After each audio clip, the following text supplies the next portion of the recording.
بسم اللہ الرحمن الرحیم۔ السلام علیکم، آپ دیکھ رہے ہیں میرا یوٹیوب چینل۔ اب تک آپ نے میرے چینل کو سبسکرائب نہیں کیا تو پلیز سبسکرائب کر دیں،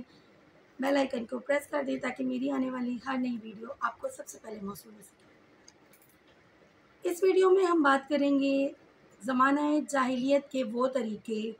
جو مرد اور عورت کے جوڑ یا ملاپ کے لیے استعمال ہوتے تھے اور ان سے پیدا ہونے والی اولاد کس طرح سے اپنے باپ کے نام سے منسلک ہوتی تھی۔ ام المومنین حضرت عائشہ صدیقہ رضی اللہ عنہا سے روایت ہے، انہوں نے بیان فرمایا، زمانہ جاہلیت میں نکاح یعنی مرد و عورت کے جوڑ و ملاپ اور اس سے پیدا ہونے والی اولاد سے متعلق 4 طریقے رائج تھے۔ ان میں سے ایک طریقہ تو وہ تھا جو اصولی طور پر آج بھی رواج میں ہے کہ ایک آدمی کی طرف سے دوسرے آدمی کو اس کی بیٹی یا اس کی زیر ولایت لڑکی کے لیے نکاح کا پیغام دیا جاتا ہے، پھر وہ مناسب مہر مقرر کر کے اس لڑکی کا نکاح اس آدمی سے کر دیتا ہے، جو کہ ہمارے آج کل کے دور میں بھی رائج ہے، اور نبی پاک صلی اللہ علیہ وسلم نے اسی طریقے کو رواج میں عام کر دیا تھا۔ دوسرا طریقہ یہ تھا کہ کسی آدمی کی بیوی جب حیض سے پاک ہوتی، اس وقت عورت میں حاملہ ہونے کی صلاحیت زیادہ ہوتی ہے، تو وہ کسی بڑی شان والے آدمی کے بارے میں خود اپنی بیوی سے کہہ دیتا، تو اس کو بلا کر اس سے نیو کر لے، یعنی اس سے تعلق قائم کر لے اور اس سے صحبت سے حمل ہونے کی کوشش کر۔ پھر وہ شوہر اپنی بیوی سے خود اس وقت تک الگ رہتا جب تک اس دوسرے آدمی سے حمل قرار پاتا، پھر جب اس کے حمل کے آثار ظاہر ہو جاتے تو اس کے بعد یہ شوہر حسب خواہش اپنی بیوی سے صحبت کرتا، اور یہ سب کچھ اس غرض سے کرتا کہ لڑکا نجیب یعنی بڑی شان والا پیدا ہو، اور اس طریقے کے نکاح کو استضاء کہا جاتا ہے۔ ایک اور تیسرا طریقہ جو زمانہ جاہلیت میں رائج تھا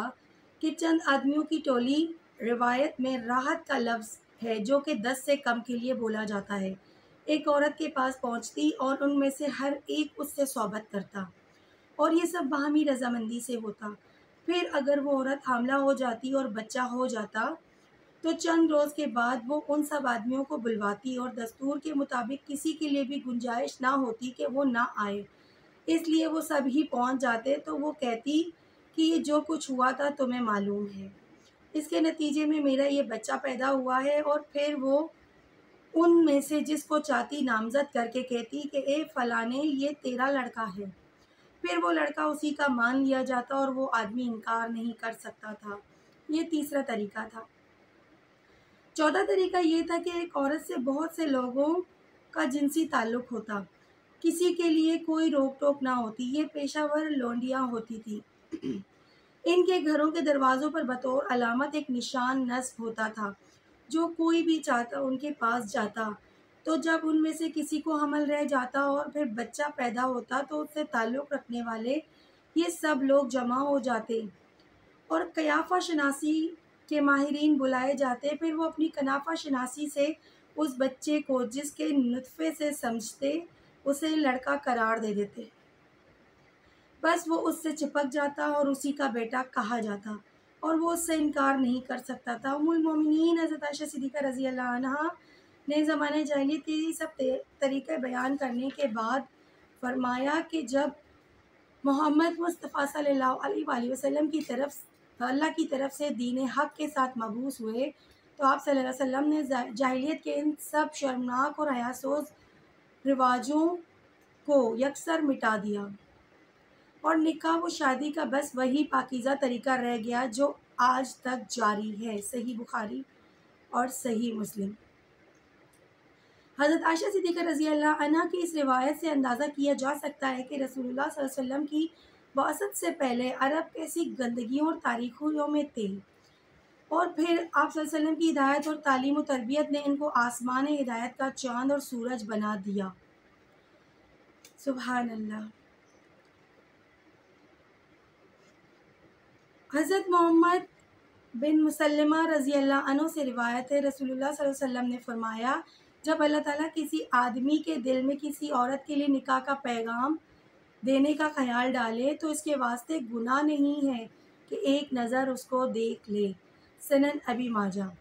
حضرت مغیر بن شعبہ رضی اللہ عنہ سے روایت ہے، میں نے ایک خاتون کے لیے نکاح کا پیغام دینے کا ارادہ کیا تو رسول اللہ نے مجھ سے فرمایا تم نے اس کو دیکھا ہے؟ میں نے عرض کی میں نے دیکھا تو نہیں ہے۔ تو آپ صلی اللہ علیہ وسلم نے فرمایا اس کو ایک نظر دیکھ لو، یہ اس مقصد کے لیے زیادہ مفید ہوگا کہ تم دونوں میں الفت اور محبت اور خوشگواری رہے۔ یعنی کہ یہ نبی پاک صلی اللہ علیہ وسلم کی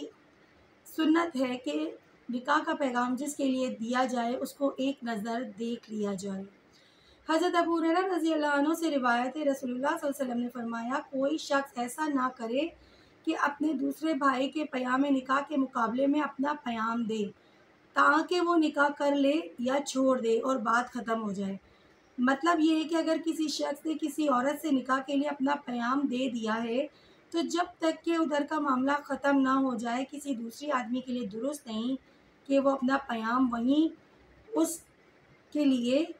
ظاہر کرے۔ یہ بات پہلے پیام دینے والے آدمی کے لیے ایذا اور ناگواری کا باعث ہوگی اور ایسی باتوں سے فتنے ہو سکتے ہیں۔ سبحان اللہ۔ ہمارا دین اسلام ہمیں چھوٹی چھوٹی باتوں کے ذریعے فتنے اور فساد سے محفوظ رکھنے کے تمام طریقے سمیٹے ہوئے ہیں۔ امید ہے کہ آج کی ویڈیو سے آپ کو بہت ساری برائیاں پتہ چل گئی ہوں گی، نکاح کس لیے رائج کیا گیا اور نکاح کا کون سا طریقہ نبی پاک صلی اللہ علیہ وسلم نے سب سے افضل قرار دیا گیا اور ہمارے لیے کس میں بہتری ہے، یہ تمام آپ کو اس ویڈیو سے پتہ چل گئی ہوں گی۔ اپنی خاص دعاؤں میں مجھے بھی یاد رکھیے گا۔ اللہ حافظ۔